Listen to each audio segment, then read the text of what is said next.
Hi everyone, thanks again for attending. Welcome to this Power Maths Reception webinar.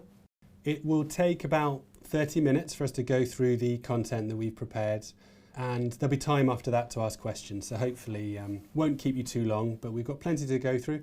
My name's Simon Holden-White, I'm Senior Product Manager here at Pearson, and I'm joined by Beth Smith from White Rose Maths, who's a primary maths specialist at White Rose, and one of the authors of our Power Maths Reception product, so the ideal person to give you a walkthrough of the Power Maths Reception materials. So the reception materials are teaching for mastery materials at reception, but doing those materials for early years, of course, they are a bit different. They need to be a little bit different from the rest of Power Maths. So I'm sure that's something that's going to come through as Beth shows you the materials. She's going to give you a walkthrough of 1 week of Power Maths Reception, and hopefully you'll really see she'll bring it to life, and you'll see how you can bring it to life in the classroom as well, because that's what we really want you to see from today, is how you as practitioners in early years can bring the materials to life.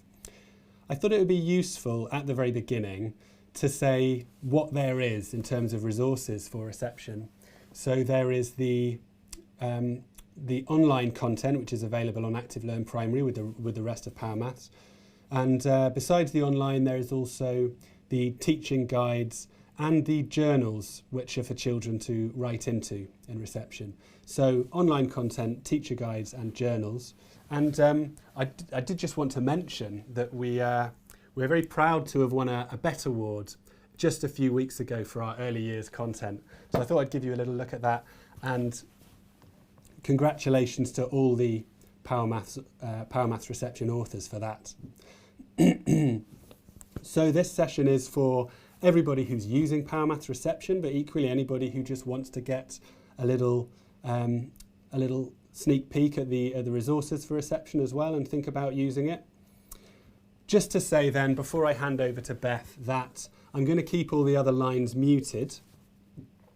And if you want to ask a question, you can do that by typing into the chat box. You don't really need to go on to Active Learn Primary during the session. It would be better, I think, just to watch Beth sharing her screen and then go away and look later at the materials. And the last thing that I think I want to mention is that we are recording the session, so that's great. That means you can point colleagues to it, anybody who hasn't been able to attend, so they can get the benefit of the session later. So without further ado, I'm going to hand over to Beth. Thanks very much. Fab, thanks. Also, hi, yeah, my name's Beth Smith. So as Simon said, I'm a primary maths specialist for White Rose Maths, and what I'm going to do is I'm going to share my screen, so hopefully you will all be able to see as I take you step by step through Power Maths Reception. So as we look at my screen, you can see I've gone to the home page of Active Learn Primary, and you can see here that I'm going to click onto the Power Maths icon. As I go in, you'll be able to see actually I've got different choices, and I'm going to go to the planning choice. And then at this point, if you have Power Maths Reception, you will see it appear here. So what I can do is I'm going to click onto the reception, and here it gives me the overview of all of the 3 terms. So they are all available on there. As we start to look at it, you will notice they are different lengths in terms of the weeks that are covered. But what we ensured when we were writing Power Maths Reception is actually there was plenty of extra time in each term to make sure that actually you do have time for to extend certain blocks if you need to think about that. What we're going to do today is we are going to actually focus on Unit 9. So I'm going to look at addition to 10 within this. So this is the place we're going to look at. So we're going to look at this unit. So as it opens up, we can see that every unit will open in the same way. So at the top, there'll be the objectives, and the objectives will link to the ELGs that we will have a look at. And then there's different sections. So there's the before you teach, the teach part, and the review part that we can see at the bottom there. So we're going to start off with the before you teach section. Now for every single unit, there is a unit video. We're not going to watch that now, but before you teach, have a look at that video and it will explain those key ideas. There's also the teacher guide. Now this is massively important. As Simon said, as well as the online content, there's also books that are available. So you will be able to get the teacher guide actually in print. So you can use that alongside when you're planning online. So I'm just going to go to the teacher guide now. So this is what the teacher guide looks like. And as I said, it supports certain early learning goals, and as well as the maths early learning goals, it also supports other early learning goals within the unit. As we go down, you'll see it highlights why this unit is important, and it links back to where have the children covered it before. So here they've covered some of the aspects in Unit 6, so we're going to be looking at Partwhole model. They've also covered in some in Unit 4. Both of those were in the autumn term, so we're going to be building on those skills as we look through this unit. Lots more information in here, where it fits, how it links into as they move into Key Stage 1.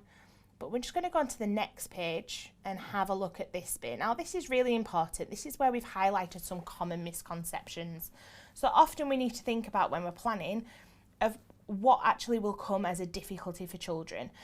So we can see here that there's two common misconceptions, and actually as we look along, there's ways that we can strengthen the understanding and go deeper with these misconceptions so we can actually combat them head on.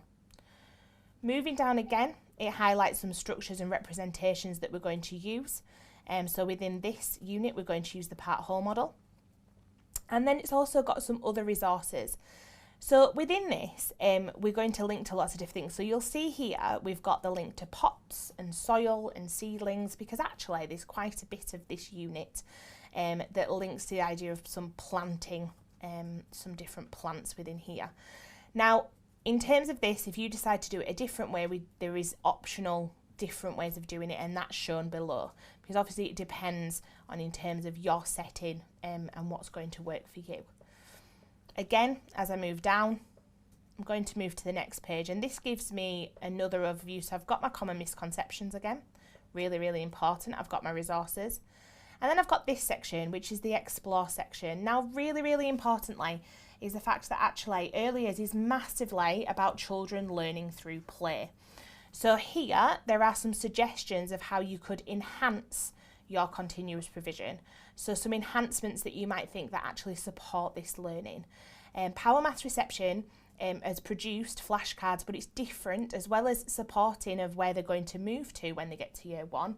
But it is different because actually it's about these short, snappy bursts of learning, and then actually the children will continue to learn through play, through their continuous provision, and through enhancements that you could provide. So for every single unit, there are suggestions of what you could enhance your provision with.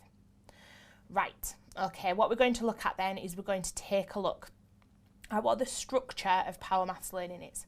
So Power Maths Reception has a similar structure in terms of the words that are used. So if, for example, you've got further up school, you are using Power Maths, you'll be familiar with some of the kind of the headlines and the titles of certain parts of the lesson. However, what's different is this is spread over a week. So the first thing that you have is day 1 is a starter, and we've got the prerequisite check and the stimulus. Now what I'm going to do at this point is I'm going to go back to where I was. So I had before you teach, I had the teacher guide. I'm just going to scroll down to the teach. And in the teach section, I'm going to go to my first lesson, and these are my flashcards. So you can see that across the week there are 4 separate things. There are so up to lesson 4. Lesson 5 doesn't have a flashcard. However, lesson 5 is an active learning lesson, and we will look at that when we get to the final lesson. So I'm going to open up lesson 1. And this is what lesson 1 looks like. So on every single lesson 1, there is a prerequisite check and a stimulus. So if we look at this one first of all, I'm going to change to a single page view. So I can do that at the bottom. So I'm just going to focus on the prerequisite check. Now, really importantly, in the teacher guide, it does give me some questions that I can ask about this. But the important thing is I want to think about what is the purpose of this bit. And the purpose of this part, if I go back to this bit, so my teacher guide, is I want to understand this bit. So up here, before you teach, can children count a group of objects accurately? Can children identify similarities and differences between two groups of the same type of object? So that's what I want to be able to do. Let's go to this, and this supports that. So I can see very clearly how many plants are there. Now at this point, children will have already counted to 5, but let's think about what else they could count. They could look at the plants that have red plant pots. They could look at the plants that have blue plant pots. They're looking at what's the same and what's different about the plants. And it's those type of questions that we want to get children thinking about, because that will help them for the rest of the week. We can then look at this, and you'll notice that there's a picture symbol to click on that's going to give us a stimulus for our learning. So at this point, I'm going to go to the picture. So this is the picture that would come up. And you can see straight away that there's a nice theme of plants this week. We're going into spring. Hopefully we'll start to get planting. And this one is used to get the children thinking about actually what can they see, what's happening in the picture, have they ever planted plants before, what are they doing, what do we call these kind of different things, what do we need when we're planting, and just a really good discussion about when we're planting plants, what do we need to do. And then within the teacher guide, it gives us some ideas. So we can see here the Get Active section. There's lots of Get Active sections throughout Power Maths Reception. And we can see here about the idea of providing pots and soil or compost and different types of seedlings so that children can start to plant themselves. So we're trying to kind of involve them in their learning and think about how can we make this exciting as a stimulus at the start of the week. So we can see here that children would be able to do this, look at the picture, have a discussion, and then start to plant. Now, obviously, if you know, well, actually, this isn't going to be possible, have a think of different things that you could do. You might decide to think, actually, could I do it in a different way in order to get the children excited about this spring idea and about planting. So that's day 1. We've done a prerequisite check and we've had our stimulus. Moving into day 2, I'm just going to scroll down and we can see here. Now, day 2 has 2 flashcards. Day 2 has a discover and a share section. Now, importantly, this is where it links to the rest of Power Maths through Key Stage 1 and Key Stage 2. Now, in all those lessons, then the discover and share and think together, that we're going to come on to that later, all come within one lesson. However, in Power Maths Reception, we've split them over a week, but it still has this small steps approach where actually each part builds on the last part that we've looked at. So the discover section, there's always a discover image for the children to look at. So let's go back to our flashcards. I'm going to go back to the double page view. And here is my discover section. So I can see on here, again, we've got the nice plant theme, and we can start to see, well, actually, what's my question? How many flowers are there all together? Key vocabulary is highlighted in green. This is also brand new vocabulary that the children might not have come across in this context before, so it's something to really focus on. We can also see how, in terms of the layout, we've started to represent the flowers and it looks a little bit like a Partwhole model. So that's obviously going to start to make us think about that for the rest of the week. The other really, really important things is the fact that there's more than just the flowers to look at in the picture. It's not just about them. Once the children have looked at them, well, they can also think, well, what else can we count in this picture? We could count the butterflies and we could think about how many purple butterflies, how many yellow butterflies, and how many butterflies altogether. We could look at the clouds and think, oh, well, how many large clouds, how many small clouds, how many clouds altogether? So we can combine different groups within the picture. So the discover is all about giving the children the chance to talk about it, see what they can see, what do they notice. And actually that's a really nice question to ask, what do you notice? And just get the children to talk about that. Now on this page there are a few buttons that you can click on which will take you to different places. So if you click on this one at any time, this will take you to the teacher guide. So the little button at the top will always take you back to the teacher guide. So you've got the questions if you don't have that hard copy. And then at the bottom, there's the teaching tools. So this will take you to the teaching tools, which we're going to look at on the next slide, which can help you look at this even closer. So this is the Discover picture, just giving the children a chance. And then we're going to focus in the Share section on my next slide more closely on the question. So how many flowers are there altogether? And we can see now we're just focusing on those flowers. So we're thinking about the fact that actually we're going to combine these flowers into a larger pot. And here we can see we've got one of our characters who's going to help us out, and he says, I will use counters to help me count. So let's click on the teaching tools now and we'll see what comes up. And straight away it's brought up us a Partwhole model to use. So I can now use this to help me think about, well, I'm going to represent my picture. So if I just look back at my picture, I can see I've got 3 red flowers and 4 yellow flowers. So let's go to my Partwhole model. So I had 3 red flowers. So I'm going to represent my 3 red flowers using 3 red counters. And I had 4 yellow flowers, and I'm going to represent my 4 yellow flowers using 4 yellow counters.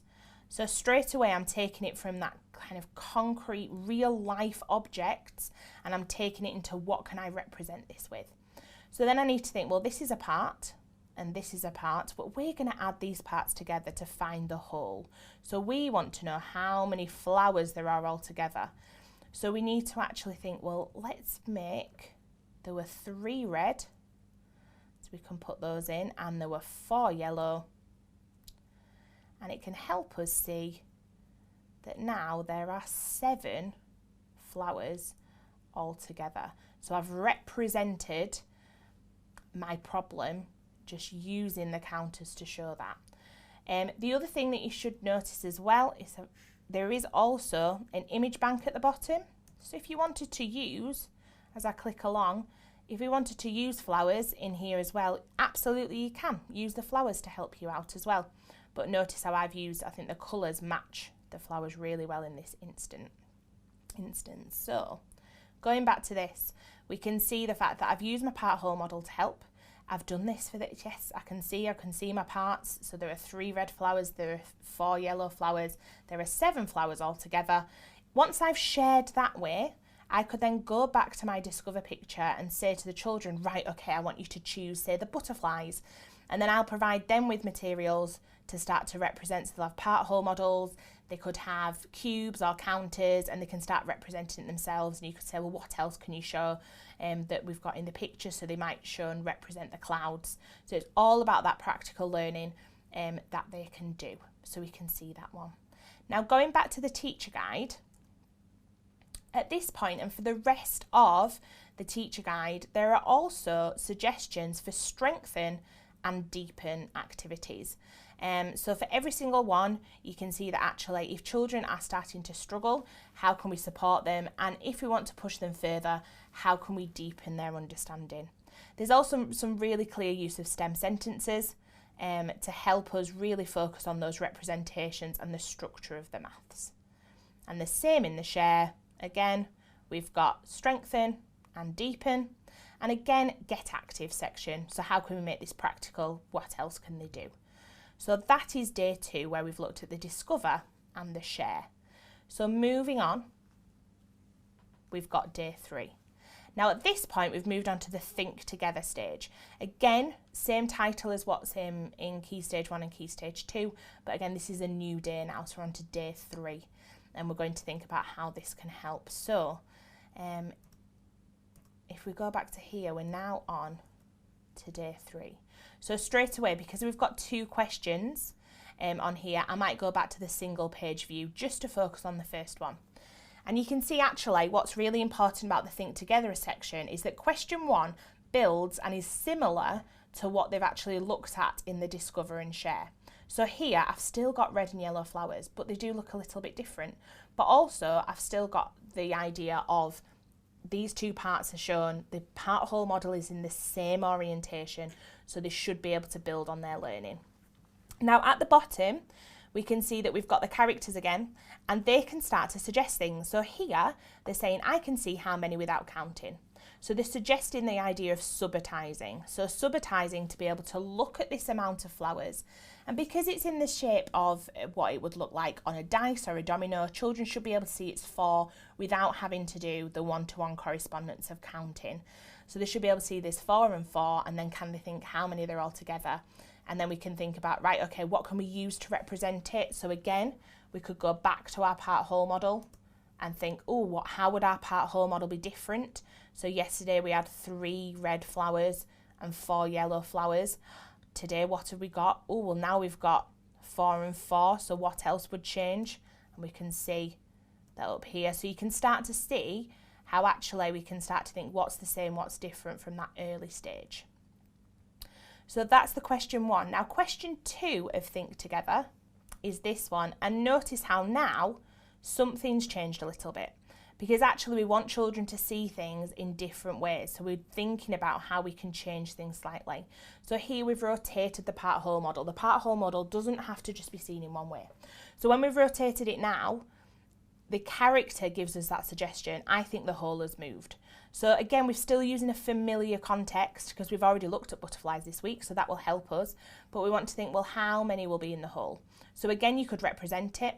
What's quite nice is if I go back to my Partwhole model and I clear all my objects, you can rotate the Partwhole model in the teaching tool.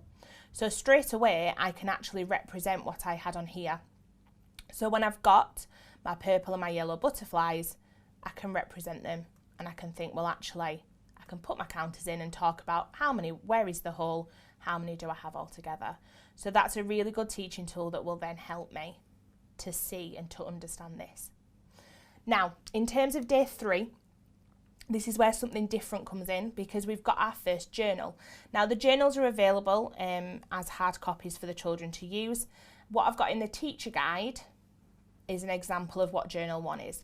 So there are 2 journal entries per week, but it's completely about for you to think about how you would use them. Now, what's really, really important is the fact that the majority of the learning will be through play and it will all be practical. So actually, when we're thinking about this and we look at this, it's just consolidating what they've done. Now, it does suggest, if I just zoom in a little bit, and we can see at the bottom of the journal entry, strengthen and deepen questions for any adult who's working with the children to ask to support them. It does say as well, it really, really focuses on the idea of using concrete manipulatives in there. So if I've got 3 and 2, can they show it with counters in the top? But notice again how actually we're consolidating what we've just looked at because the Partwhole model is rotated. And we're still using butterflies, but it's rotated. All the butterflies are the same colour. What do we notice? And then the deepen questions can be used to push them forward. There's also the idea of a mastery checkpoint. So children who have mastered this concept, what can they say? What do they understand? How can they show this? And that's also very important at this point. So by this point, we are at the fact that this is the end of day 3. So day 3, we're looking at this. As we move on to day 4, this is where we come to the challenge. So the idea of the challenge is we really want children to focus in on a misconception that they might have, and also to start to think about the fact that how can we deepen their understanding of how this is used. So if I go back to the flashcards and I go to day 4 and I want to go back to my double page view.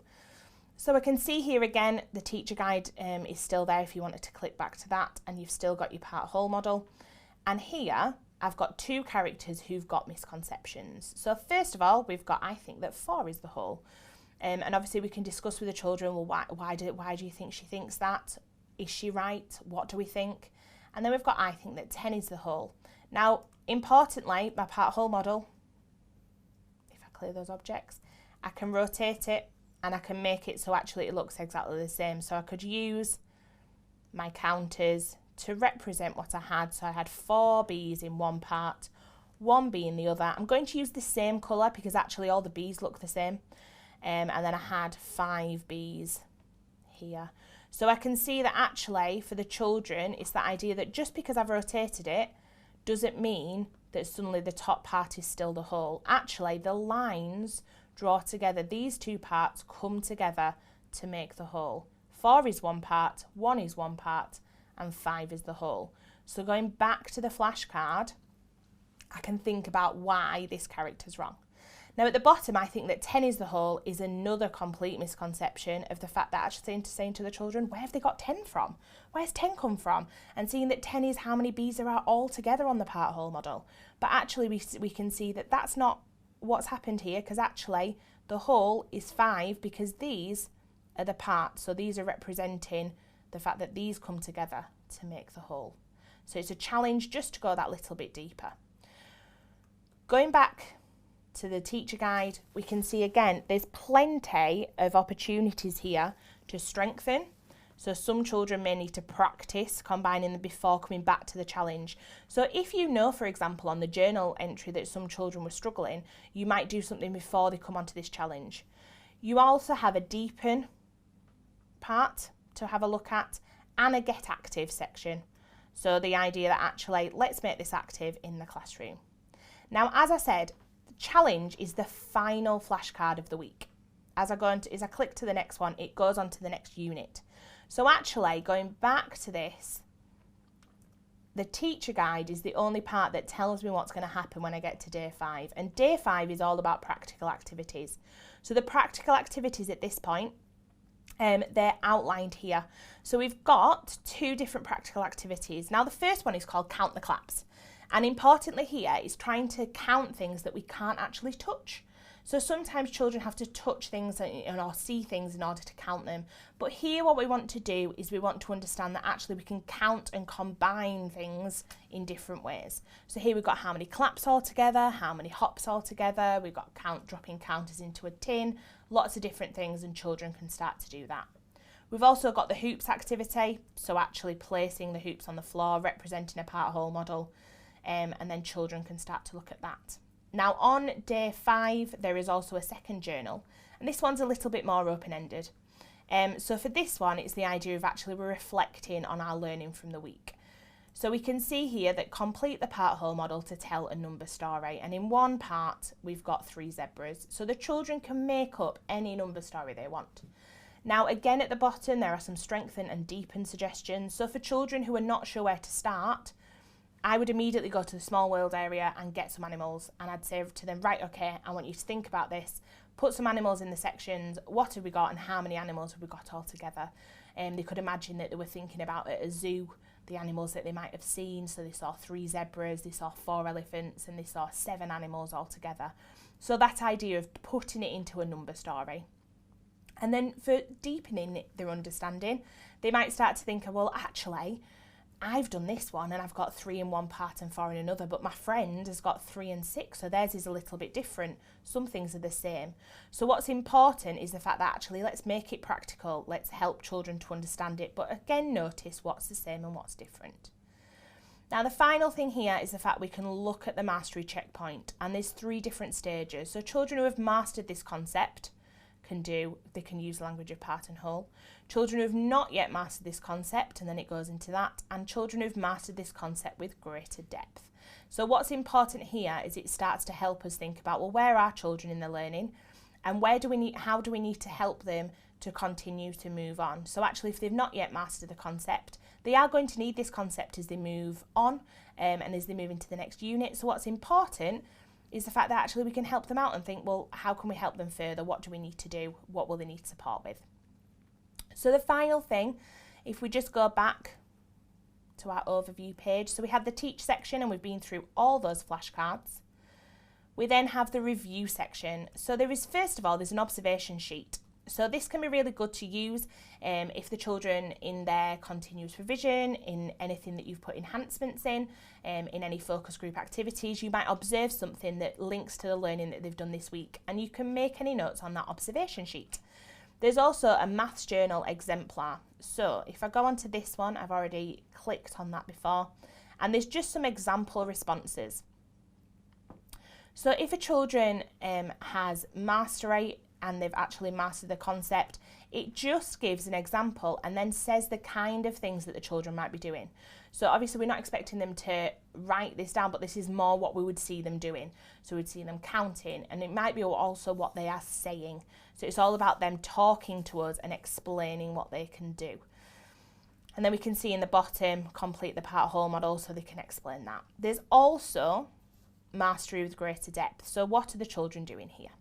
That's going that little bit further. So it also explains what extra things we might expect children to start to see if they have mastery with greater depth. So that is, as we've gone through, everything that will help us to support a week on Power Maths reception.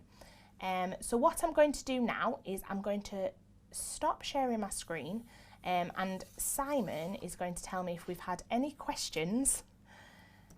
Now would be a really good time, well, we've got a few minutes left, just to pick up any questions you've got. Thanks for holding on to them. I'll take that as a sign you were all listening carefully. Question from Louise. Does this prepare the children for year one in the summer term? So yes, I think definitely in terms of the way that aspects are presented, it really does start to help them to start to see some ideas, but with smaller numbers. So in terms of the concept, so like the Partwhole model, children are introduced to that in Power Maths in year one, but now this will help them to have an understanding of that, but at a deeper level, a deeper understanding in terms of that. So definitely it does start to help them. But what's important is actually it also still gives them those chances to start to use this through play. So actually once they've been introduced to it, they can also still very much focus on learning through play. Great, we've got a couple more. Why is shape not covered until the end of the spring term? So yeah, that's a really, really good question. So when we were designing in terms of the curriculum, we were kind of thinking about where to place each thing. Now, what's really important is that we would still cover shape within provision. So still have that within your provision so children can still access ideas of shape. In terms of the number blocks, I would say in terms of number, that's a definite progression. However, if you, for example, decided that shape is something that you wanted to cover at an earlier point, those are more movable, I would say. So in terms of the shape blocks and the measure blocks, those are the ones that actually are slightly more movable and also can definitely be put through provision.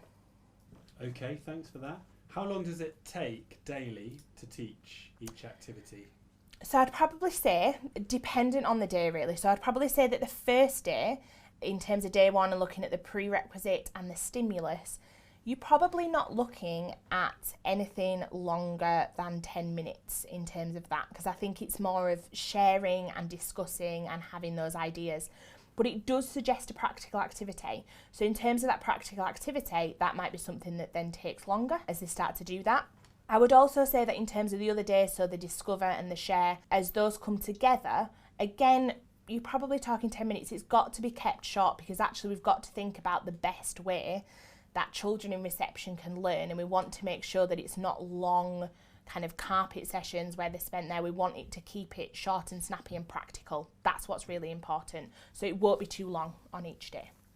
Would you teach each day to a whole class? So that's completely up to you. So you could do it to a whole class. You might decide to do it in smaller groups, so you might decide to do it that way. They are used as flashcards, so they are used to be used kind of like on the interactive whiteboard, so the children looking at the image together. So it can definitely be used as a whole class, but you might decide that actually for your class you're going to do it differently and you're going to do it in smaller groups and look at it there, so you might repeat it throughout the day with smaller groups. Just keeping track, we do have a few more, which is really good. When do you recommend to use the workbooks? And I think that that means the journals. You've already explained that they come in on Wednesdays and Fridays if you're sort of following the structure. Is that kind of the answer, or is there any more to say? Yeah, so I suppose there's the idea of there's 2 journals per week, and it's all about thinking about how they will support your children. So they are completely linked to, we say, to use practical resources with it. So they massively do focus on those, but there's 2 journal entries a week. They're short, snappy, something that you could look at. If you decide that actually your children aren't ready for that stage, then you might decide to use it, and you might decide to actually do it slightly differently and just do it practically, but they are there, and we massively support the use of practical resources alongside. Lots of interesting questions here, so I'll keep them coming if that's all right. Thank Yeah. you. How do you fit in all the books A, B, C so that everything has been taught before June submission date? I think you've already said there's some flexibility in the plan. Yeah, so obviously in the autumn term, I think there's 10 weeks of content 10, 11 weeks, and actually often autumn term is a lot longer. So you might, for example, decide to the fact you might put some of the content where there's more content in that. You might also consider some of the measure might come through just continuous provision. So you might have evidence in other ways. Definitely not just about using the journal as the only source of evidence, because obviously actually a lot of evidence will come from elsewhere, and that's massively important. Okay, there was a question as well about whether you would teach the journals at whole class level or whether you'd do that at tables and groups. So obviously dependent upon your class, I would see it as more a smaller group, because those questions at the bottom of the journals are there to just make sure that actually adults are focused on the children's learning and unpicking misconceptions or supporting them in that way, and it's not possible full class at this stage. So that would be smaller groups in that way really. And I suppose in that case, you might have some children who you decide, well, actually, they're able to complete this independently and I want them to complete it independently. And in that case, absolutely, they might do that. But you might have other children who want to do it as part of an adult focus group. Again, it's completely down to your assessment for learning. Does the weekly structure continue throughout the whole year, or does it build up to prepare for longer lessons in year one? It continues throughout the year. So the same structure continues throughout the year, due to the fact that there is a massive emphasis in terms of their focus activities. You might up those, so you might decide, as well as what we've done in the structure, you might do more of like focus activities afterwards, but the structure, it doesn't move towards having full lessons like you might have in year one. And I suppose it then depends on how you transition the children and how your year one works, because actually there are year one classes that definitely work more in a play-based style of learning as well. So it depends on your school again. So you might decide to spend more of that time where you might do the journals more independently as they move through the year, but again, it's completely up to you. Now, here's a question relating to the lesson that you were showing. Yeah. From the lesson just shared, when would numerals be introduced? So again, in terms of using numerals, that children are often they want to start to show it in different ways. Now, obviously, in terms of their mark making, they can decide how they represent it. But obviously, you might decide for some children, if they were using the Partwhole model, you might think actually the best way to do this is where I want to show them how to write this numeral to represent this group of objects. There's a lot of pictorial use. However, you could then have the numeral alongside so children can see that link between it. Absolutely. Now, there was a question which somebody was asking about photocopy 7, which was in the teacher guide, and where that appears within the resources. So I think there's some photocopyable resources within it that you will be able to use, so the Partwhole model will be one of those. And I've got a feeling they might be at the back of the full teacher guide. I might be wrong there. Yeah, now let me check. Okay, so we've got a big question, which we haven't answered, which ties in a bit with something that I actually wanted to ask the group. So there's a question, children have to recognise numbers to 20 for the profile, which is done in June. Should we not expose them to numerals earlier? So again, absolutely.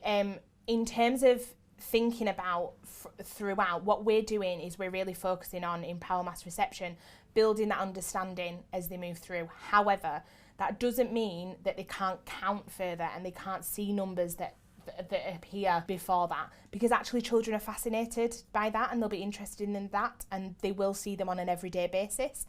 So definitely counting further, and that is suggested throughout the teacher guides. So it says like, even if you might be focusing on numbers to 5 to start off with, that doesn't mean that you don't start to count further, because actually you need to build up that counting pattern and that knowing the number order before you get to the stage of counting that many objects. So that's really important. So actually they will be able to come across that as they start to do that.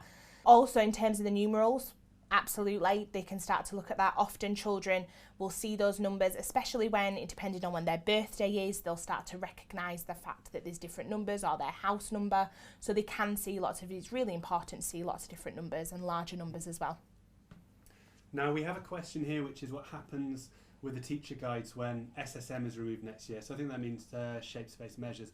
Now I would say we are committed to making any tweaks that we need to make to Power Maths Reception once any changes to the early years goals are made. So we will make any changes that we need to make sure that Power Maths absolutely covers what you need to cover.